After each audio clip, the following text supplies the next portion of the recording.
Bienvenue sur la chaîne de Ciel et Espace. Pensez à liker et à vous abonner à la chaîne pour suivre nos actualités et nous soutenir. Si vous souhaitez continuer votre découverte de l'univers avec Ciel et Espace, nous vous offrons 20% de réduction sur votre premier abonnement papier, premium ou numérique au magazine, avec le code Callisto. Vous recevrez Ciel et Espace tous les 2 mois, directement chez vous, et avec la formule premium et numérique, vous aurez accès à la version en ligne, ainsi qu'à tous nos anciens numéros numériques, soit plus de 120 numéros.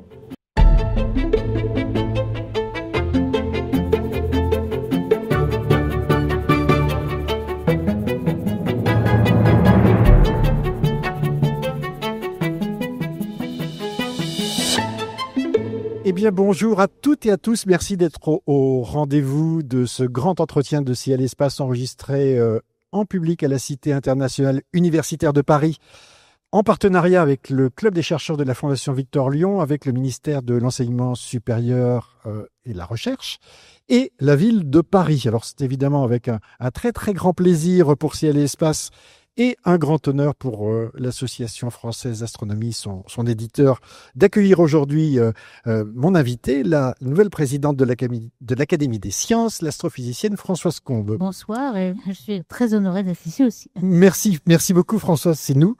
Je rappelle que vous êtes professeur au Collège de France, titulaire de la chaire Galaxie et Cosmologie depuis 2014.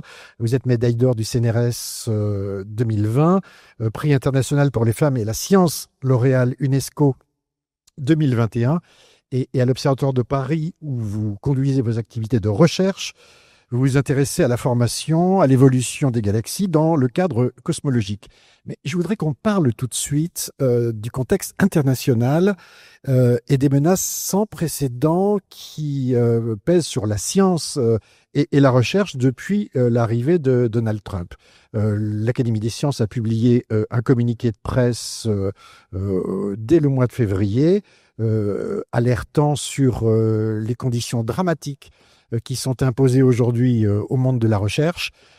Ma première question, c'est comment vous vivez ce moment et quels mots pourriez-vous utiliser pour qualifier ce qui se passe ? Alors, ce qui se passe, c'est vraiment hallucinant. Si je devais dire un mot, c'est hallucinant, stupéfiant. On ne se rend vraiment pas compte de ce qui se passe. Enfin, c'est très brutal, très soudain et beaucoup plus rapide que ce qui avait été fait dans le premier mandat de Trump, par exemple. On pouvait savoir qu'il va y avoir quelque chose et surtout envers certaines sciences. Alors, les sciences qui sont visées, c'est le climat, le réchauffement climatique. Tout le monde est climato-sceptique dans leur administration. Et donc, ils veulent absolument couper ce genre de sciences. Donc, il y a beaucoup de personnes qui ont été virées, carrément, licenciées du jour au lendemain. Et même, on a eu des mails, en fait, des courriels de certains étudiants qui commençaient à écrire leurs papiers, qui tout d'un coup ont été tellement coupés qu'ils n'ont même pas pu avoir accès à leur machine. Leur courrier mail aussi a été supprimé. Ils ne pouvaient plus terminer leurs papiers, leurs travaux. C'était vraiment à ce point. Il a fallu qu'on essaie de voir s'il n'y avait pas un miroir quelque part pour retrouver leurs travaux.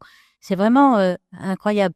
Il y a aussi beaucoup de choses qui ont été focalisées sur la National Observatory des atmosphères, NOAA, atmosphère et océan, parce que là aussi, il y a de l'environnement, il y a de l'évolution climatique, il y a de la biodiversité. Tout ça, vraiment, il y a des milliers, 2000 personnes ont été virées. Certains ont été poussés vers la retraite, d'autres, un post-doc et même précaires, doctorats, ont été carrément virés du jour au lendemain. 20% des effectifs. Il y a aussi beaucoup dans la santé, parce qu'il y a énormément d'antivax qui ont été ministres de la Santé. Ça paraît énorme. Donc, c'est pas seulement une coupure de budget. On pourrait dire, bon, beaucoup de gens ont des coupures de budget. Et c'est de l'anti-science, en fait. C'est mettre une contradiction à la science, à tous les faits avérés qui sont bafoués et complètement contrés. Donc, là, on se pose vraiment des questions. On se demandait d'ailleurs pourquoi l'Académie des sciences américaines, la NASA, n'avait pas fait beaucoup de manifestations. On en a fait plus qu'eux finalement. Enfin, ils étaient contents qu'on soit solidaires, mais la raison, c'est que l'Académie dépend du gouvernement totalement. Et donc, ils avaient peur d'être virés s'ils faisaient une réaction. Donc, c'est ça qu'il faut voir, c'est que ce règne, en fait, pourquoi les gens ne réagissent pas, c'est qu'ils ont peur. Ils ont peur d'être carrément virés et coupés de tout leur crédit. Sidération, c'est un mot. Sidération, c'est vraiment un mot comme ça. Et En fait, il y a même, c'est comme une censure. Je dirais que c'est un peu comme un régime totalitaire qui s'est installé. Il y a des censures, certains mots. On n'a pas le droit d'utiliser dans les publications réchauffement climatique, ça n'existe pas. Donc, ce que nous disent nos collègues, c'est qu'ils emploient d'autres mots, ils tournent autour et puis ils font la même chose qu'avant. Mais ils essaient de faire ça. Mais partout, dans tous les secteurs, il y a cette censure. Et donc, il y a vraiment un totalitarisme. On voit bien que... Pourtant, c'est les États-Unis, c'est ça, c'est ça qui est assez... ça qui est effrayant, en fait, effrayant. En fait, comment est-ce possible? Et on voit qu'il y a une petite réaction, mais ça a été tellement soudain. Il y a des juges, par exemple, des juges, qui sont plutôt démocrates, bien sûr, qui ont dit que ce n'était pas légal. C'était en dehors de la Constitution de pouvoir carrément virer comme ça sans... Normalement, ce sont les chefs des établissements en question qui ont le droit de virer, de licencier les gens. Donc, il n'a pas le droit de virer. Donc, certains juges ont commencé à faire des procès, mais ça va prendre du temps. On sait que le procès va prendre quelques mois. Et là, le désastre est déjà fait. En fait, les gens sont partis et les données, par exemple, elles sont perdues. On essaie de récupérer les données sur le génome, par exemple, les données de santé, les données de climat aussi. On sait que nous sommes impactés aussi parce qu'il n'y a pas que les États-Unis. On collabore beaucoup avec les États-Unis simplement pour avoir des données sur le climat. Le climat ne s'arrête pas aux frontières, on le sait bien. Il y a des ouragans, etc. Tout cela, on voit bien que dans le sud des États-Unis, ils sont débordés d'ouragans en ce moment.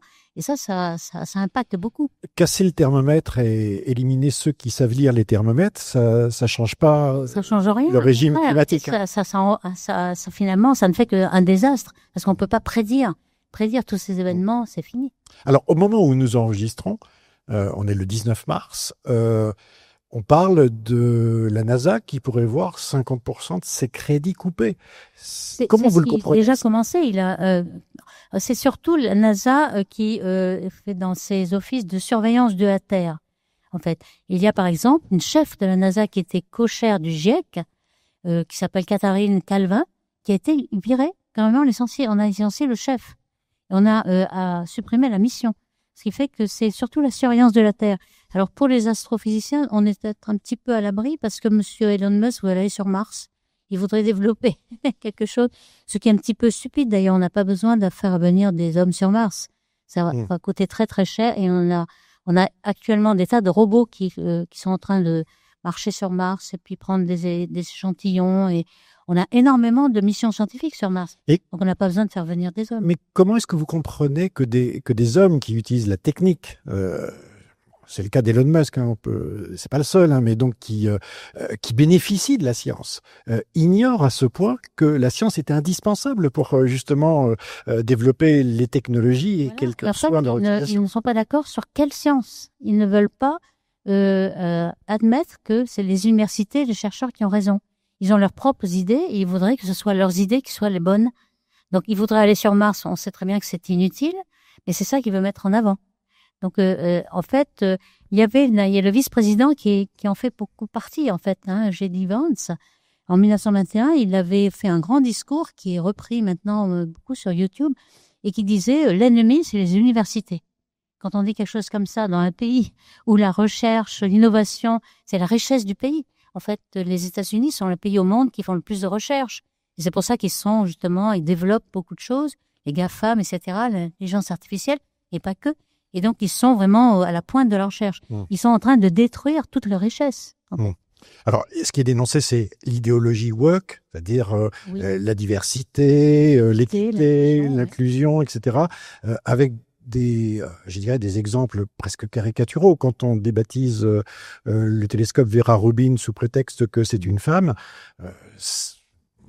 j'imagine que c'est lamentable, c'est lamentable. Le golfe du Mexique aussi, on va le débaptiser. Tout est avenant. Mais vous dites que ce qui se passe aux États-Unis aura un impact sur notre recherche oui, parce que nous collaborons. En fait, la recherche est mondiale. On voit bien, la recherche... on se sert, ceux qui font des climats dans tous les pays, la France aussi, se servent des données qui sont prises aux États-Unis pour savoir quel est le climat qui va arriver sur nous, parce qu'en fait, ça arrive de l'ouest vers l'est. Et donc, tout est relié, en fait. Et donc, s'ils s'abaissent et qu'ils perdent au moins la moitié de leur crédit, c'est sûr ça va impacter tout le monde. Qu'est-ce qu'on peut faire? Est-ce qu'on peut les aider? Alors, justement, on les a aidés d'abord en manifestant. Par exemple, cette manifestation du 7 mars, il y avait cette manifestation Stand Up. Il avait été dit dans les blogs, si vous manifestez, vous irez en prison aux États-Unis. Surtout, ne mettez pas de masque. Parce que les gens voulaient mettre de masque pour pas qu'on les reconnaisse. Donc, il y a eu beaucoup plus de gens qui ont manifesté en France pour ça qu'aux États-Unis. C'était ridicule, le nombre de gens qui manifestaient. Donc, on voit bien qu'il règne par la peur, en fait. Et donc, on peut les aider en étant solidaires. Mais aussi, on a imaginé que on pourrait faire ce qui avait été fait dans la première mandat de Trump. Macron avait décidé d'avoir un programme qui s'appelait Make Our Planet Great Again, parce que pour se moquer un peu de Make America, Make Again, et surtout pour le climat. Donc, il y avait quelques personnes qui travaillaient sur le climat, qui ne se sentaient pas à l'aise dans le premier mandat, qui sont venus. Et c'était pas un raz-de-marée, il faut bien dire, c'était un petit peu, parce que les gens n'avaient pas été licenciés. Mais là, il y a tellement de licenciements qu'on pense qu'il y a énormément de gens qui vont venir en Europe. Donc, le gouvernement va mettre sur pied, la semaine prochaine, ça va être acté, un programme pour accueillir tous les réfugiés scientifiques qui voudraient venir, par exemple les postdocs qui ont été licenciés, qui n'ont rien d'autre, et on pourrait leur offrir un séjour. Alors, on espère aussi que certains seront au stade où ils sont après le postdoctorat, ils voudraient créer une équipe et qui pourrait peut-être s'implanter en France et développer quelque chose et que l'Europe pourrait aussi en bénéficier. C'est pas des mesures un peu symboliques quand même, parce que en France, on a quand même des difficultés de financement, de recrutement des chercheurs, des jeunes chercheurs, etc. C'est certain, mais si on voit arriver une vague de cerveaux ils sont très bons, hein, ils sont très... Eh bien, ce n'est pas avec l'argent des chercheurs qu'on va faire ça, c'est plutôt avec l'argent de prospective de France 2030, par exemple. Et on demande à l'Europe, en fait, il faut que ce soit l'Europe. On a déjà discuté avec tous les académiciens, que ce soit les académies d'Angleterre, d'Allemagne, d'Italie, etc., pour essayer d'avoir une position commune. Et on a signé une tribune récemment pour demander à l'Europe, en fait, de faire un effort. Alors, pour donner les ordres de grandeur, ça ne sera pas grand-chose pour l'Europe. On avait demandé à l'ERC s'ils pouvaient faire quelque chose, mais ils n'ont pas voulu toucher à l'ERC qui est toujours un petit peu en danger. Donc, ils ont voulu garder un petit peu ce qu'ils avaient, mais de débloquer des fonds supplémentaires. Par exemple, si on veut avoir 5000 postes, par exemple, en Europe, 5000, eh bien, on a calculé que ça pourrait faire 750 millions d'euros. C'est quand même c'est même pas 1 milliard par rapport à l'Europe, c'est rien. Donc, on pourrait avoir des milliers de chercheurs accueillis en Europe grâce à ce fonds qu'on espère qu'il va être débloqué. Si on dézoome un petit peu pour regarder cette situation plus sous l'angle géopolitique ou en tout cas sociétal, est-ce qu'on n'a pas là la démonstration de la perte d'une certaine autorité de la parole scientifique par rapport aux décideurs politiques? Est-ce que c'est quelque chose C'est ce qu'ils cherchent en fait aux États-Unis, c'est ce qu'ils cherchent. Les gouverneurs qui voudraient avoir leur parole et qu'on les croit plutôt qu'on croit les scientifiques qui ont la vérité. En fait, ils contestent la vérité de ceux qui ont fait l'expérience et établi des vérités. Donc c'est ça en fait. Ils veulent que les décideurs, on les croit et qu'ils émettent une vérité qui soit crédible par les autres. C'est ce qu'ils veulent. Alors, c'est l'idéologie en tout cas. On le regarde parce que ça paraît loin, mais en fait c'est pas si loin que ça. Des États-Unis. Chez nous, on n'a pas ce genre de problème. On n'a pas quand même des anti-sciences qui prétendent avoir la vérité alors que les scientifiques disent quelque chose. Hein. On n'a pas au niveau du gouvernement en tout cas. Ouais. Par contre, est-ce que vous pensez qu'il n'y a pas des efforts à faire justement pour que cette parole en France et en Europe soit, je dirais, plus entendue au niveau des responsabilités? Le cabinet de l'Élysée, on a discuté beaucoup de choses. Et il y a quelque chose qui est apparu qui serait de mettre dans la Constitution, un peu comme on l'avait mis pour l'avortement par exemple, on mettrait la liberté académique dans la Constitution pour la protéger. Donc ça, c'est en discussion. Je ne sais pas si ça sera... Ça voudrait dire liberté académique dans la Constitution, ça prendrait quelle forme? Bien, sans doute que les chercheurs ne seraient pas assujettis à une vérité quelconque. Ils pourraient d'abord travailler sur les sujets qu'ils veulent, et ce serait la vérité scientifique qui serait prédominante. On ne serait pas obligé de censurer, par exemple, quelques mots, etc. Enfin, ce genre de choses qui arrivent, on aimerait justement s'en prémunir déjà. Marquer la liberté, quoi. Voilà. Académique. Bon, je vous provoquais pas nécessairement, mais c'est vrai qu'on a une histoire en particulier en France, avec le climat et l'Académie des sciences, qui est compliqué. Oui, c'était l'effet de quelques-uns. Oui, mais l'Académie des sciences a été une des dernières académies, je dirais, en Occident, à reconnaître que le climat était en train de changer. Et donc, on a bien compris que il pouvait y avoir des blocages aussi. Oui. Et des blocages. On sait qu'il y avait Claude Allègre, par exemple, qui était un climato-sceptique et qui a fait beaucoup de tort, justement, à notre académie. Mais il n'y avait pas une majorité de gens, mais qu'il y avait des gens de poids, en fait, c'est vrai. Vous pensez que la science je dirais, est un maillon faible encore aujourd'hui, je dirais, dans nos sociétés occidentales, sur son interaction avec le monde politique, et je reste bien sur cette le monde trajectoire. Politique, en effet, il n'y a pas assez de scientifiques parmi les politiques. On a quelques-uns, mais il n'y a pas beaucoup, il n'y a pas assez d'interaction. Et c'est ce qu'on essaie de faire à l'Académie des sciences, on a demandé à ce qu'il y ait un conseil ministériel, un conseil présidentiel, d'une assemblée de scientifiques qui pourraient avoir une expertise à chaque fois qu'il y a une question qui se pose au niveau politique ou sociétal. Ce conseil serait là pour conseiller le président, etc. Et même, il faudrait qu'il y ait une ou deux personnes, pas seulement un conseil qui est assez vaste et dilué, mais une ou deux personnes. Dans les pays anglo-saxons, c'est ce qu'il y a. C'est-à-dire qu'il y a quelqu'un toujours en conseil direct et qui voit le président très régulièrement, tous les mois, et qui essaie de débloquer, de donner une expertise, de conseiller, pas de décider bien entendu, mais de conseiller les décideurs. Et ça, ils sont écoutés et ça fait beaucoup de bien. En Allemagne aussi. Donc on espère qu'on y aura ça en France. Ça, c'est pour le conseil. Et pour le débat, peut-être que ça pourrait aussi être amélioré. Enfin, je pense à l'office... à l'OPEX. À l'OPEX, c'est-à-dire les travaux qui permettent justement à des députés et à des sénateurs de s'emparer de sujets scientifiques. Oui. Parfois, c'est quand même assez lunaire de voir le décalage qu'il y a entre la connaissance scientifique et je dirais, les interlocuteurs. Je prends un exemple très concret. Il y a eu des discussions récemment sur le spatial, à l'Office parlementaire d'évaluation des choix scientifiques, où finalement on entend des gens dire l'exploitation des mines lunaires ou les astéroïdes, etc. Enfin, ça paraît un peu surréaliste par rapport à la réalité. Ça paraît peut-être de l'extérieur, mais nous on a aussi fait des rapports sur le spatial. On fait régulièrement des groupes de travail qui, au bout d'un mois ou deux, après avoir discuté avec des experts et avoir réfléchi, essayé d'écrire un résumé, une synthèse de tout ce qu'on connaît sur un sujet donné. Donc, il y a eu un groupe de travail sur la constellation des satellites. Oui. Et ça a été repris aussi par l'OPEX. Donc ça, c'est un sujet qui est très récent, puisque il y a ce qu'on appelle un new space, nouvel espace. Autrefois, il y avait des grandes fusées, Ariane ou la NASA, en tête, qui envoyaient quelque chose qui était très, très cher, très massif. On les envoyait peut-être très, très loin, en orbite géostationnaire, etc. Maintenant, on l'a vu avec Elon Musk, qui a quand même été très innovant là-dedans. C'est-à-dire que il y a beaucoup de satellites qui sont envoyés, surtout pour surveiller la Terre ou pour faire de l'Internet, des télécommunications. Donc, c'est SpaceX, c'est finalement aujourd'hui l'entreprise qui offre le plus de couverture. Quand on veut une couverture, on l'a vu pour Mayotte, on l'a vu pour d'autres endroits. Il y a beaucoup de satellites qui sont lancés par les Russes, par les Chinois. L'Europe, pas beaucoup. On doit dire qu'on est en retard, l'Europe en général.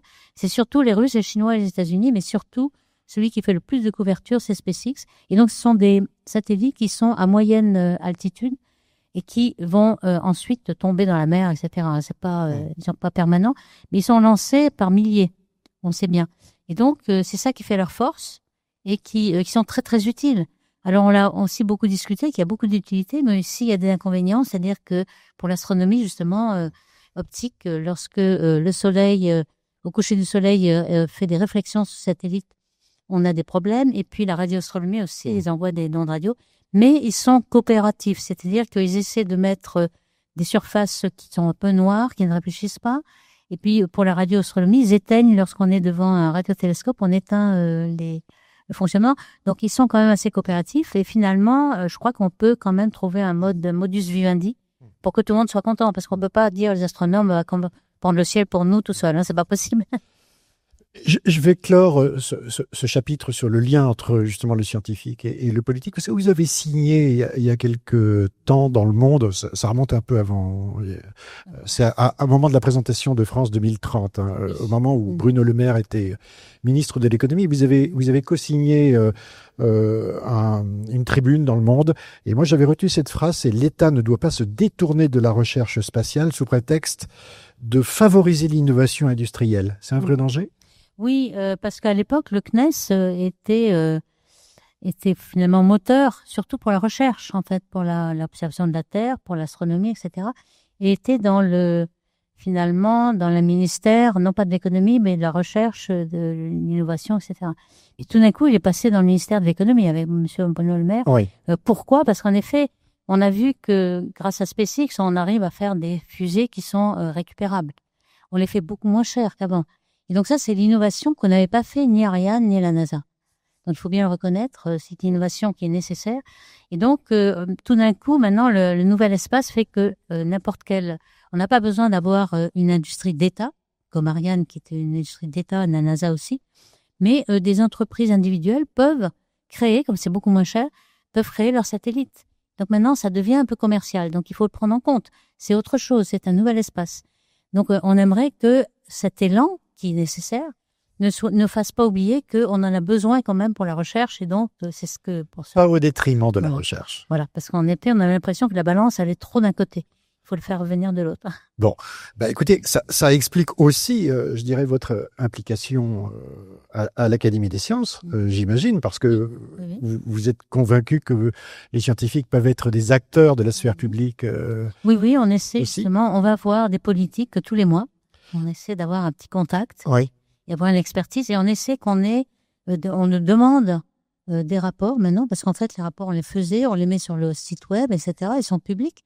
Et on a demandé à ce que, lorsqu'il y a une question qui se pose, par exemple, le président de la République avait demandé à l'Académie de faire un rapport sur l'hydrogène, l'utilisation de l'hydrogène pour l'énergie.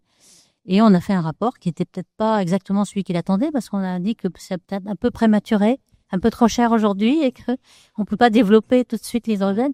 Mais il faut dire qu'on est indépendant. Hein. On n'est pas comme l'Académie des États-Unis. On est indépendant. On peut faire ce qu'on veut. Alors, vous êtes indépendant. Vous êtes une des 5 académies réunies au sein de l'Institut de France, créée en 1666, si mes informations sont bonnes. Exactement. À l'époque, c'était le Roi Soleil, c'était Colbert, je crois, Voilà, qui a créé l'Académie des sciences, 300 membres élus, avec pour objectif, donc français et étrangers d'ailleurs, pour objectif de soutenir la recherche, de transmettre le savoir, de contribuer au débat scientifique et être en lien avec la société.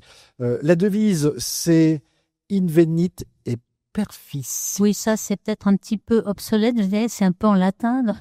On perfectionne et on invente. On invente et perfectionne. Oui, à mon avis, certains ont dit qu'il valait mieux qu'on change un peu la devise. Vous en avez une nouvelle ? Eh bien, ça va venir. Bon, on le dira pas. Ça ne pas encore. L'Académie, donc, dont vous êtes devenue présidente cette année, accueille en 2025 18 nouveaux membres et pour la première fois, donc depuis sa création, une majorité de femmes. Donc, on parle là bien de parité, de diversité. On va se faire vilipender par tous les supporters de Trump. Ça reste quand même qu'à l'Académie, il y a entre 10 et 12% de femmes seulement. Non, un peu plus. Un peu plus. Quand je suis rentrée il y a 20 ans, il y en avait 6%. Oui. Et maintenant, il y en a 18%. Donc, c'est quand même une bonne progression. Il faut dire qu'on revient de loin, puisque on sait que Marie Curie même, qui avait 2 prix Nobel, n'avait jamais réussi à rentrer. Et l'histoire est assez fantastique quand même, parce que il y avait l'Académie des sciences d'un côté et l'Institut de l'autre, qui fait des 5 académies. Et c'était une question de l'Institut, parce qu'il n'y avait aucune femme dans l'Institut. Et donc, normalement, c'est l'Académie des sciences qui choisit ses membres. L'Institut n'a rien à dire. Mais là, comme c'était une femme, il y a eu une grande élaboration, un grand débat à l'Institut. Et ils ont fini par dire, non, on ne veut pas de femmes. Incroyable, non? Alors que les physiciens avaient choisi Marie Curie. Donc l'Académie des sciences avait choisi, mais l'Institut a dit on ne veut pas de femmes. Donc Marie Curie n'a pas réussi à rentrer. Et même sa fille, Irène Joliot-Curie, qui bien plus tard a eu aussi un prix Nobel, elle a demandé plusieurs années, elle n'y est pas arrivée. Il faut dire que la première femme élue à l'Académie des sciences a été en 1979, Yvonne Choquet-Bruat, qui vient de décéder cette année. Et qui a été présidente. Non, elle n'a pas été présidente. Non, la première présidente, c'était Marianne Grimbert-Manago. D'accord. Je suis la deuxième. D'accord, vous êtes la deuxième. Et moi, j'ai découvert que vous avez été, en 2004, la première femme astronome à rejoindre l'Académie des sciences. Oui, parce que, bon, il y avait quand même des femmes, hein, mais il n'y en avait pas en astronomie. Voilà. Il n'y en avait pas en astronomie. Non, il y en a un peu plus. Il y en a un peu plus. Il y a Catherine Césarski, par exemple. Oui. Voilà. Comment se passent les relations je veux dire, il n'y a plus de... Ça se passe bien. Vous voyez qu'on a élu 10 femmes pour 8 hommes à cette fois-ci. Oui. On espère qu'il y a... Alors, on n'espère pas renverser la parité quand même. Ce serait pas logique, hein. Ce serait pas la justice. Enfin, on pense que dans la recherche des sciences, en moyenne, parce qu'il y a des sciences qui en ont plus, il y a à peu près 30% de femmes scientifiques. Donc, on aimerait obtenir 30% au moins. Un minimum. Le constat, Françoise Combe, est quand même accablant à l'échelle européenne. Alors, à l'échelle européenne, il y a une publication assez récente de la Commission européenne qui dit voilà, les femmes sont nettement sous-représentées dans les carrières et les postes de direction dans les domaines de sciences, de technologie, et en particulier dans les domaines de l'information et de la communication, où seuls 22% des doctorants sont des femmes. Dans les postes élevés de la recherche, d'innovation, à peine 9% des inventeurs sont des femmes. La fondation L'Oréal, que vous connaissez bien, explique que les femmes dans les équipes de chercheurs ne représentent que 28% des équipes de recherche. Et il y a une étude qui m'a beaucoup amusé, qui est une étude australienne en 2018, c'est dans PLOS Biologie, qui démontre que la parité dans les disciplines scientifiques sera atteinte dans 280 ans. Quelle est, selon vous, l'origine de ces inégalités? Alors, il y a beaucoup d'origines. D'abord, les femmes n'étaient pas admises à l'université jusqu'au début du XXe siècle. Donc, quand on avait des femmes scientifiques, c'était des autodidactes qui étaient soit femmes, soit sœurs de scientifiques. Et en général, excusez-moi, on a plutôt confisqué leurs travaux qui étaient pris par les collègues masculins plutôt que de leur attribuer. Elles étaient invisibilisées. Donc déjà, il n'y avait pas assez de rôle modèle pour dire que les femmes pouvaient faire de la science. Lorsqu'elles sont rentrées, elles étaient reléguées dans des métiers qui étaient assez fastidieux. Par exemple, même en astronomie. Au début du XXe siècle, les femmes commençaient à avoir un diplôme pour la première fois, mais elles étaient à la cave en train de regarder les catalogues d'étoiles. Calculateur. Un calculateur humain, parce qu'il n'y avait pas de computer à l'époque. Donc, c'était quand même très dévalorisant.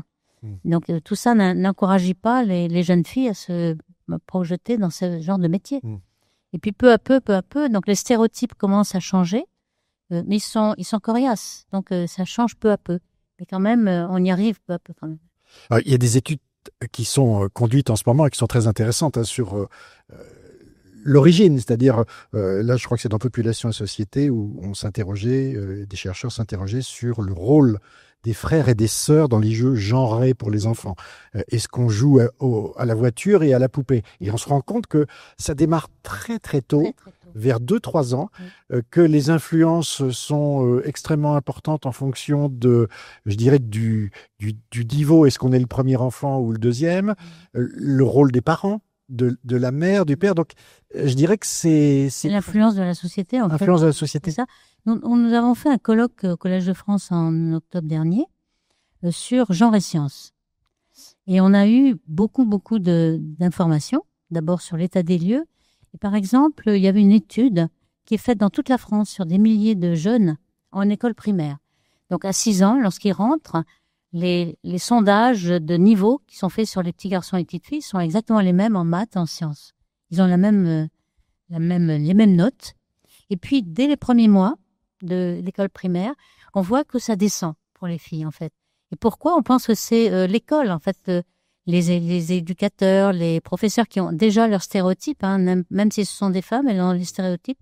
Et peut-être elles interrogent plus les petits garçons que les petites filles, etc. Elles les encouragent plus ou moins.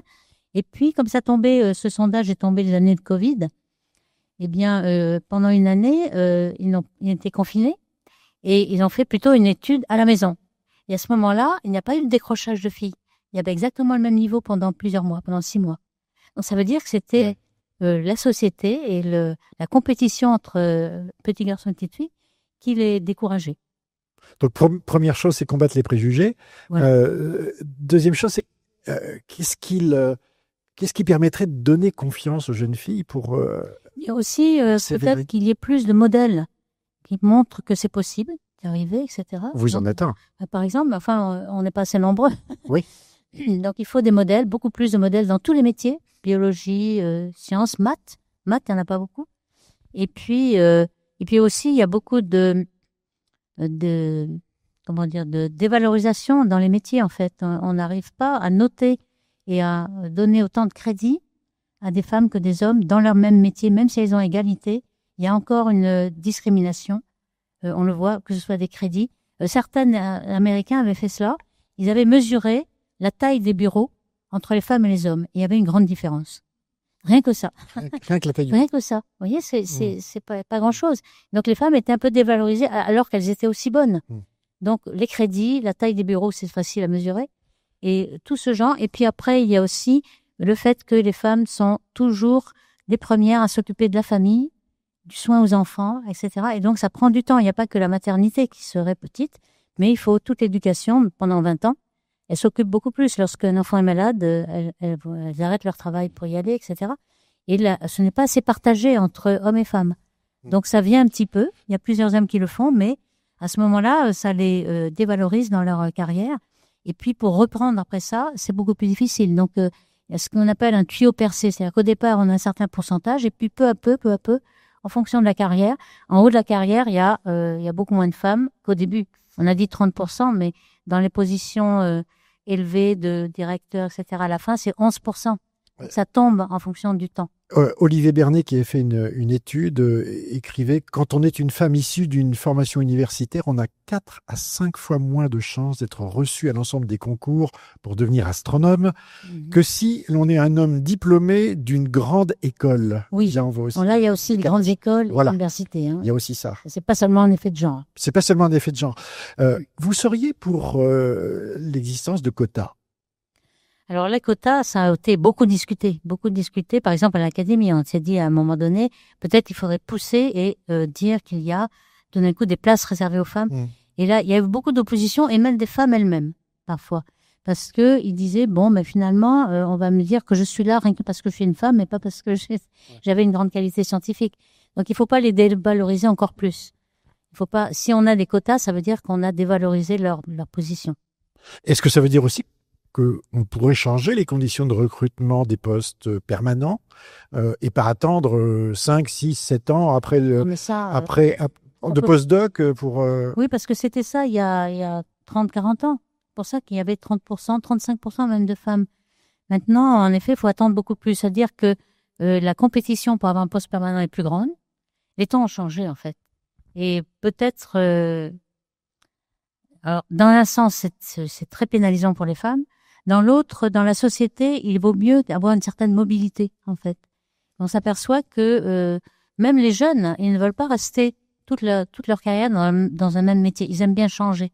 Donc, on voit que ça correspond aussi à la mobilité qu'on s'aperçoit dans le changement de la vie. Et en astronomie, on va parler d'astronomie, évidemment. Est-ce que vous avez constaté une amélioration ou Eh bien, c'est plutôt un effritement. Je pense qu'on est plutôt tombé de 35 à 30% de femmes à cause de ça. C'est-à-dire que s'il faut attendre 6 ans pour avoir un poste et bien s'installer, les femmes s'en vont faire autre chose. Ça veut dire qu'il pourrait y avoir une genrisation des sciences en fonction des disciplines? Il y en a beaucoup. Il y en a déjà. Biologie. Et ça change en fonction du temps. Par exemple, l'informatique, on sait qu'autrefois, il y avait par exemple des hommes qui faisaient du hardware et des femmes le software. On avait l'exemple de Ada Lovelace qui avait créé les premiers algorithmes, les premiers codes. On a un code qui s'appelle Ada pour cela. Et puis tout d'un coup, donc il y avait une majorité de femmes qui faisaient l'algorithmique. Puis tout d'un coup, c'est changé. Tout d'un coup, les femmes ont disparu et c'est les hommes qui ont pris leur place. Donc aujourd'hui, l'informatique, c'est un des secteurs où il y a le moins de femmes. Vous l'avez souligné tout à l'heure. Et donc, on voit que ça peut évoluer selon l'importance que la société donne à ce secteur. Ça change tout parce que ça se commercialise, il y a plus d'argent, etc. Bon. C'est très difficile. Vous avez un très beau programme pour le temps qui vient, pour l'Académie des sciences, en tout cas, Oui. en tant que présidente. Oui. On parle d'astronomie? Allons-y. Génial.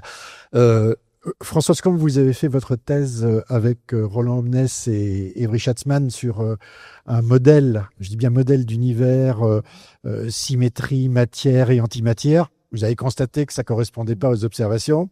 Et donc, comme c'était pas compatible, bah, vous êtes parti sur autre chose et vous avez utilisé de grands instruments aux États-Unis, un radiotélescope millimétrique, si mes informations sont bonnes, avec Kitt Peak, à en Kitt Peak, Arizona. en Arizona, il y a pire hein, comme endroit, avec lequel vous avez découvert les premières molécules dans une galaxie voisine, donc Andromède. Quand même. Vous avez découvert le monoxyde de carbone à l'époque qui était inconnu. Les Américains avaient cherché au centre, ils n'avaient pas trouvé. Vous avez été sur le côté, dans les bras de cette galaxie et vous avez fait cette découverte. Et puis après, vous êtes intéressé à la composition chimique des galaxies, dynamique, structure, etc. Et au fil du temps, ce qu'on remarque dans ce que vous avez fait, c'est que vous avez tout le temps je dirais, utiliser deux instruments d'observation au sens littéraire du terme. D'un côté, la simulation numérique, et de l'autre côté, les télescopes, au sens large du terme, parce que télescope au sol et télescope spatial. Ma question, ce sont je veux dire, ces deux outils sont indispensables pour comprendre le monde. Tout à fait, tout à fait. Les télescopes, évidemment, il faut quand même observer les faits pour dire quelque chose. On va pas inventer quelque chose. Et puis, ils sont de plus en plus performants. Donc, quand on regarde ce qu'on faisait dans le temps, c'est ridicule. Hein. On observait une centaine de galaxies, on pouvait les compter, etc. Aujourd'hui, on a fait un relevé de 10 millions de galaxies. Et avec le satellite Euclide qu'on a lancé en 2023, on va en avoir 12 milliards. Alors on voit que on évolue énormément et puis l'ordinateur prend de plus en plus de place. Alors il y avait la simulation numérique, il y a aussi la réduction des données maintenant parce qu'il faut de l'intelligence artificielle pour essayer de classifier, de découvrir les 12 milliards de galaxies. C'est pas nous qui allons le faire point par point, alors que c'est ce qu'on faisait il y a 30-40 ans. Donc on voit qu'il y a une évolution exponentielle. Donc il faut utiliser les télescopes, il faut utiliser les simulations numériques. Pourquoi ? Parce que l'univers est finalement, à notre échelle, il n'évolue pas. Il évolue beaucoup. Hein, qu'il y a une expansion de l'univers. Mais pour la vie humaine, il n'évolue pas. Donc, si on veut faire une expérience, il faut faire des simulations numériques et regarder. Donc, on sait aujourd'hui faire, avec des milliards de points, le déroulé de tout l'univers à partir du Big Bang. Donc, on sait qu'au Big Bang, il y avait très peu de fluctuations, 1 pour 100 000. L'univers était homogène. Les petites fluctuations, c'était 1 pour 100 000. Et puis, ces fluctuations sont devenues des grandes structures de l'univers, des filaments, des galaxies, etc. Et tout ça, c'est par la gravité. Donc, on sait calculer tout ça et on sait faire son petit univers dans la machine. Donc, on se prend pour le créateur, si on peut dire. Mais il n'en est rien. On le fait à partir de la physique. Ouais. On fait les étoiles, on fait des supernovae qui ensemencent toute la poussière d'étoiles, quoi, les éléments lourds, le carbone, l'oxygène, etc. Et tout ça, on arrive à former les planètes autour des étoiles et à savoir pourquoi nous sommes là. Donc, il faut des simulations pour ça. Il faut des simulations pour ça. Et ça, c'est une version aussi qui est voilà ce que nous savons, mais je vais vous citer. Nous sommes dans une situation de crise. Alors, pourquoi dites-vous ça? Alors, je fais le pitch. Composition de l'univers, 5% de matière ordinaire, c'est-à-dire à peu près 2000 milliards de galaxies, en tout cas estimées, 95% de noir, d'inconnu, d'invisible, 95% se répartissent en 25% de matière noire, 70% d'énergie sombre, et on ne sait pas ce qu'est cette matière noire. On n'a toujours pas de... Oui, parce que ça fait très longtemps, ça fait des dizaines d'années qu'on sait qu'elle existe. C'est un vrai problème. Ah oui, c'est un vrai problème, parce que surtout, on avait un candidat, le neutralino, qui était basé sur la supersymétrie des particules, et on l'a pas trouvé. En fait, le CERN était un grand espoir pour trouver ces particules qu'on aurait dû fabriquer, en fait, puisqu'on a des collisions de protons qui ont tellement d'énergie que on peut disposer de 100 fois ou 1000 fois la masse du proton. en énergie que E égale mc2, on a cette masse-là. Et donc cette masse-là, on aurait dû voir ces particules neutralinos qu'on pensait être 100 fois la masse du proton. On l'a pas vu du tout. Donc c'est ça la crise, c'est que notre principal candidat qu'on cherche depuis des dizaines d'années, même dans les tunnels, on a des tunnels qui sont censés recueillir les collisions de particules matière noire avec les détecteurs, et on n'en a jamais trouvé. On n'a jamais trouvé de particules matière noire. On a trouvé autre chose, des rayons cosmiques, etc., mais pas de particules matière noire. Donc la crise est que on se demande si on n'a pas une autre piste qui est déjà développée depuis 40 ans, qui est de dire que peut-être qu'il faut changer la loi de la gravité, et qui est quelque chose qui est en fait en dégénérescence avec l'existence de matière noire. C'est-à-dire soit on prend une gravité ordinaire qu'on connaît, la gravité de Newton et d'Einstein, et il faut rajouter plein de masse pour expliquer la dynamique des objets, des galaxies. Et si jamais on change la loi de la gravité, eh bien, on n'a plus besoin de cette matière noire et tout ce mystère va peut-être disparaître. Mais c'est quelque chose qui est difficile de changer la loi d'Einstein. Oui, puis il y a un côté poudre de perlimpinpin, hop, ça disparaît. Il y a deux écoles aujourd'hui, j'ai l'impression, dans ce domaine. Il y a ceux qui continuent de chercher donc la solution et ceux qui pensent qu'il n'y a pas de problème. Alors finalement, quand il n'y a pas de problème, il n'y a pas de solution.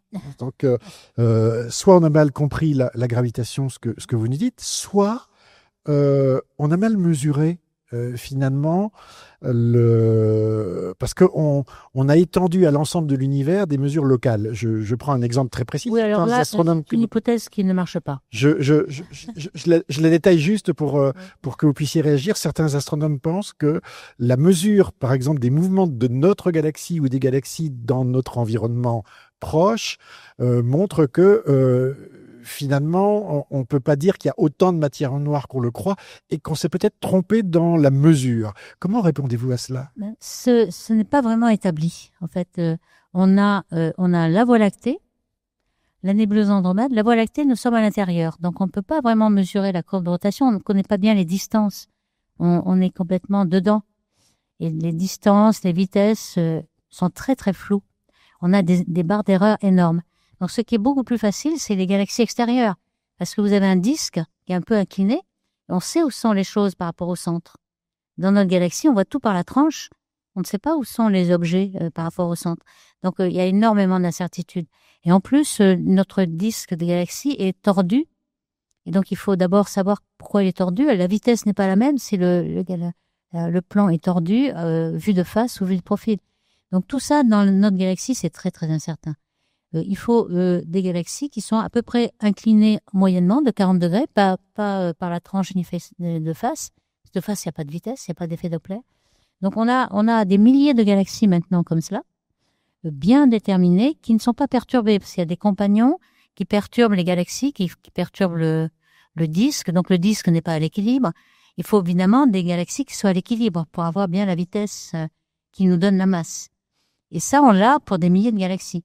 Ces milliers de galaxies ont une courbe de rotation tout à fait universelle qui nous montre la quantité de matière noire qu'il y a. Et ça, c'est bien établi. Alors, si on prend une ou deux qui sont très, très mal établies, comme la Voie lactée ou Andromède, parce qu'elle est presque par la tranche, ça n'a pas beaucoup de valeur. Notre galaxie à nous est turbulente. Elle est très turbulente, mais il n'y a pas que ça. Elle est vue par la tranche. On n'arrive pas à voir les distances de façon précise. Mais en même temps, peut-être qu'on ne détecte pas une grande quantité de gaz. Si, on détecte une grande quantité de gaz. Et vous faites peut-être allusion à des travaux de Gaïa, qui ont en effet pour regarder bien la distance de toutes les étoiles. Mais les étoiles de Gaïa, elles ne s'arrêtent qu'à 25 kiloparsecs. La galaxie et la matière noire, ça va jusqu'à 200. C'est-à-dire qu'on ne voit que 10% de rayon ou un millième du volume. Et c'est pas la courbe de rotation des étoiles qui va nous renseigner sur la matière noire, parce que la matière noire, elle est dans un halo autour de la Voie lactée. Elle est donc il faut regarder le millième, c'est pas avec le millième du volume qu'on va regarder tout le volume. Et donc il faut du gaz. Le gaz, on l'a. Le gaz en H1 21 cm, le gaz neutre. Et on sait que la courbe de rotation, elle fait des oscillations, comme ça, parce que le disque est un peu tordu, il y a des bras spiraux. Donc le disque avec les étoiles, il fait comme ça, mais il faut pas extrapoler vers le bas. Il faut continuer de voir le gaz qui remonte et qui est plat jusqu'au bout. Et qui descend un peu plus loin. Et ça, on le sait, on l'a. Et on le voit à grande distance, c'est-à-dire on le voit à grande distance. Distance cosmologique. Oui. pour d'autres galaxies, pas pour d'autres galaxies. Pour d'autres galaxies, on le voit à grande distance aussi, oui, avec le James Webb, avec aussi ALMA, qui est un télescope qui est dans le désert d'Atacama au Chili et qui a une très très bonne résolution spatiale. On arrive à avoir 10 milliards secondes de résolution. On arrive à voir l'arrêt du gaz qui nous donne la vitesse de rotation. Et ça, on le voit jusqu'au Big Bang, on a beaucoup de matière noire. Mais la matière noire n'existe que en champ de gravité faible. Si on veut modifier la loi de gravité, il faut la modifier en champ faible. Au centre de la galaxie, il n'y a pas besoin de matière noire, puisque le champ est fort. On a besoin de matière noire au bord, parce que le champ est faible. Dans les galaxies naines, par exemple, on a besoin de matière noire dès le début, parce que le champ de gravité est faible. Donc les galaxies naines sont dominées par la matière noire, et ce sont les meilleurs laboratoires pour avoir cette quantité de matière noire, et elles sont vraiment dominées. Alors, on peut revenir aux observations, puisque vous en parliez, observation du télescope Euclide, qui est en cours. Il y a une présentation aujourd'hui de premiers résultats d'Euclide. Est-ce que vous attendez d'Euclide des mesures qui précisent la nature de cette matière noire, ou en tout cas qui éclairent quelque chose? Oui. Alors, l'Euclide va faire... Enfin, il a été lancé surtout, le principal but d'Euclide, mais qui va faire beaucoup de choses, c'est d'avoir surtout l'énergie noire. Alors l'énergie noire, pourquoi? Parce que on sait que l'énergie noire, elle était là pour expliquer pourquoi l'expansion de l'univers est accélérée, alors qu'au début, on pensait qu'elle était décélérée. Donc elle est accélérée, et on voudrait savoir si c'est à cause d'une constante cosmologique, ou bien un cinquième élément qui varierait dans le temps. Alors pour savoir s'il varie dans le temps, il nous faut un repère. On a des règles comme ça, on a des quantités, on sait très bien leur taille linéaire à un moment donné, et donc on voudrait connaître des galaxies à toutes les époques, pour savoir cette taille. Et donc, on aura la taille, ça va nous donner l'expansion de l'univers. On saura si l'expansion a commencé comme ça, puis ensuite elle est accélérée aujourd'hui, ou alors c'est parce qu'elle était comme ça, puis elle est redescendue. Toute l'évolution de l'expansion de l'univers, on va la voir avec Euclide. Et c'est ça qui est le but principal, c'est avoir la nature de l'énergie noire. Donc ça, c'est le principal. Maintenant, on aura aussi des lentilles gravitationnelles. C'est-à-dire que c'est un télescope spatial, donc très précis, qui, lorsqu'on a un amas de galaxies, dévie les rayons lumineux des galaxies de fond et font des arcs gravitationnels, des arcs très très minces. Et donc toutes ces lentilles gravitationnelles, comme on en aura beaucoup, on va pouvoir faire des cartographies de matière noire de tout le ciel. On l'a déjà fait avec le Hubble, mais le Hubble, il avait un petit champ, donc on l'a fait dans différents endroits. Là, on va le faire dans tout le ciel. Donc c'est la première fois qu'on fait ça dans tout le ciel. Le James Webb ne le fera pas parce que il est dans l'infrarouge, c'est un peu différent. Là, on va le voir et donc on aura une cartographie de la matière noire partout. Donc on va apprendre encore plus. On va se confronter au réel. Oui, tout à fait. Toujours. Et c'est toujours cet aller-retour que vous avez toujours fait. Hein. Exactement. On a une hypothèse et puis on essaie de la vérifier en observant. Comment, à votre avis, on sortira de cette crise? Eh bien, j'en sais rien. C'est pour ça qu'on travaille sur les deux pistes à la fois. Ouais. On fait des simulations numériques avec une nouvelle particule. On sait que c'est peut-être plus le neutralino, mais c'est peut-être l'action. Donc, on fait des simulations numériques avec des actions. Et puis, d'un autre côté, on fait une simulation numérique avec une gravité modifiée. Et on essaie de les comparer et de mettre des contraintes. Donc, on élimine des choses déjà. Hein. On a pas mal... Parce qu'il y a énormément de pistes qui sont devant nous. Il faut les éliminer pour progresser. Donc, on élimine beaucoup de pistes. Et puis, on espère qu'à la fin, il ne restera qu'une piste. Ouais. Est-ce qu'on peut ou est-ce qu'on doit s'attendre à une nouvelle révolution, si je puis dire, même conceptuelle, c'est-à-dire... Oui, peut-être. Moi, je pense que si on voit que pour l'instant, l'énergie noire est compatible avec une constante cosmologique pour toutes les barres d'erreur qu'on a. Mais avec Euclide, on le saura vraiment. Est-ce que c'est une constante cosmologique ou bien une quintessence, un cinquième élément? Ça va être une révolution quand même.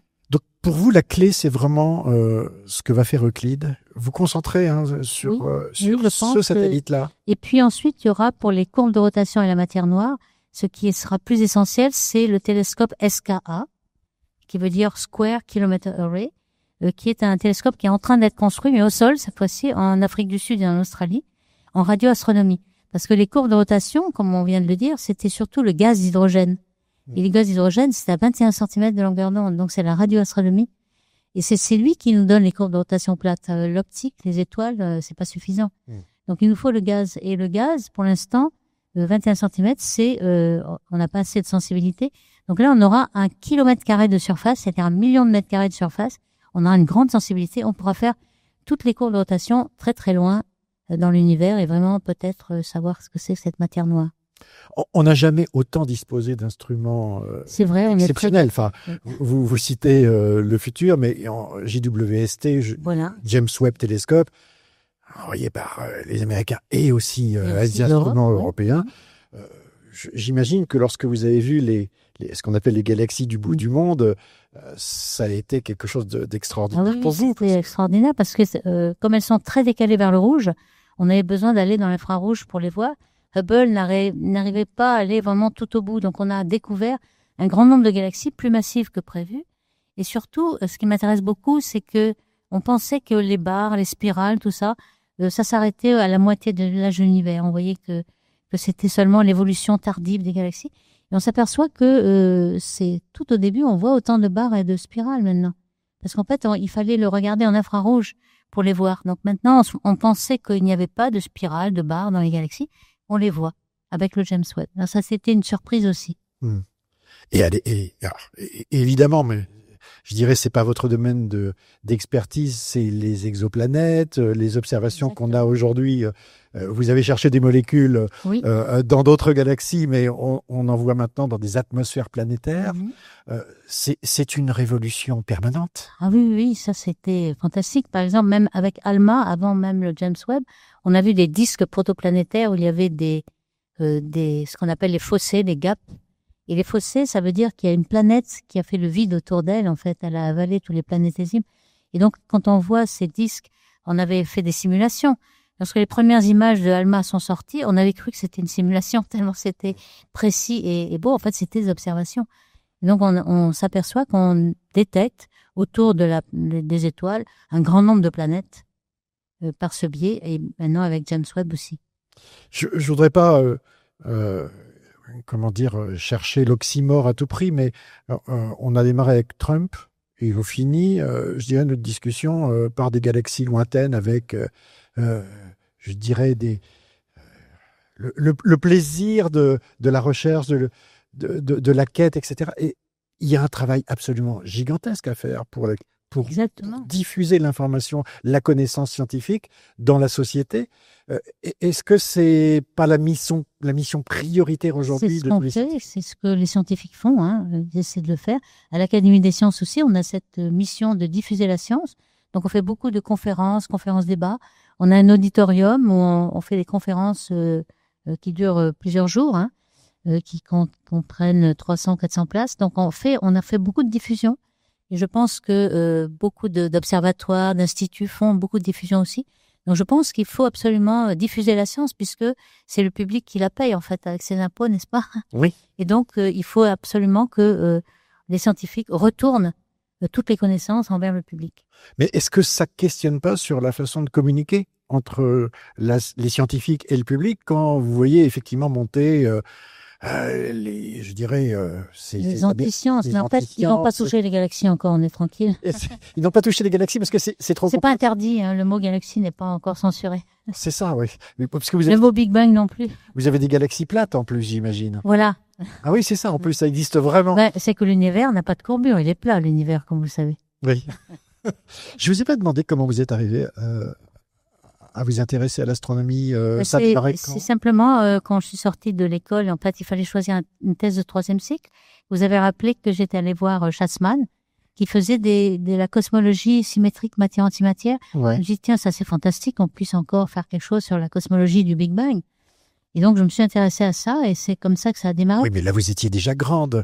Oui, mais je faisais de la physique, mais je savais pas exactement quelle physique je ferais comme recherche. En fait, je ne savais pas. Je n'étais pas comme certains de mes collègues qui avaient déjà un télescope dans leur jardin et qui regardaient les étoiles depuis leur jeunesse. Moi, je suis toujours myope et donc je ne voyais pas les étoiles. Et vous l'avez regardé après? Ah oui, bien sûr, mais je la regarde plutôt sur les ordinateurs. C'est quand même bien plus joli. C'est ça. En fait, c'est aussi pour ça que vous êtes sur la simulation numérique. C'est que voilà. ça vous parle plus. Non, mais aussi les photos de James Webb, les photos de Hubble. Quand on regarde avec sa lunette, je pense qu'on voit pas la beauté de ces astres, quand même. Il faut bien reconnaître. Quel est pour vous aujourd'hui le plus grand défi, je dirais? Qu'est-ce que vous aimeriez qu'on vous dise?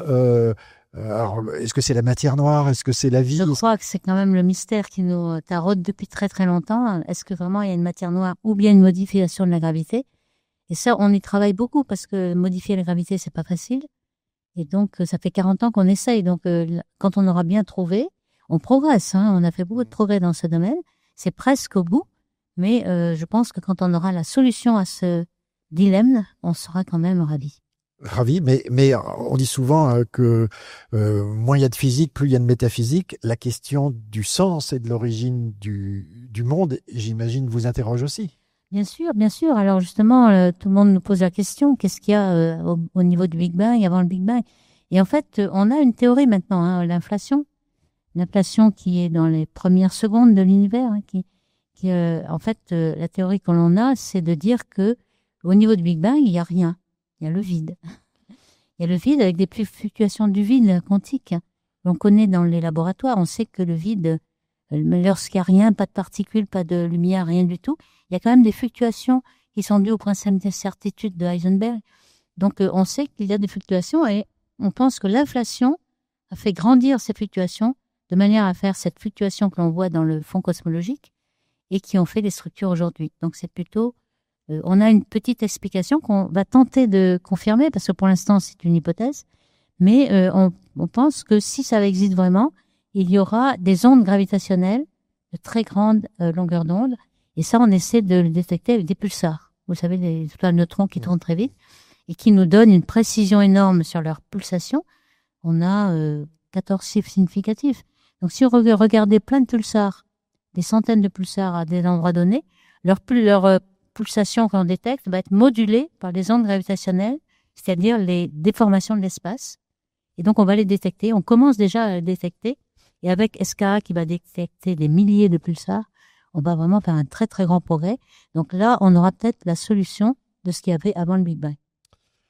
Ça sera le mot de conclusion. J'ai hésité pour conclure. J'utilise toujours à peu près une phrase. Et là, j'ai hésité entre Marie Curie et Einstein. Je démarrais par Einstein, c'est un aphorisme qui lui est attribué. On a fait beaucoup parler Einstein, mais bon, celle-ci était très sympa. Il est plus facile de désagréger un atome qu'un préjugé. C'est un aphorisme attribué à Einstein, mais je voulais surtout conclure par Marie Curie qui écrivait « Vous ne pouvez pas imaginer un monde meilleur sans y améliorer les individus ». Ah, c'est très beau. Merci beaucoup, Françoise Combe. Merci à vous de nous avoir suivis et à bientôt.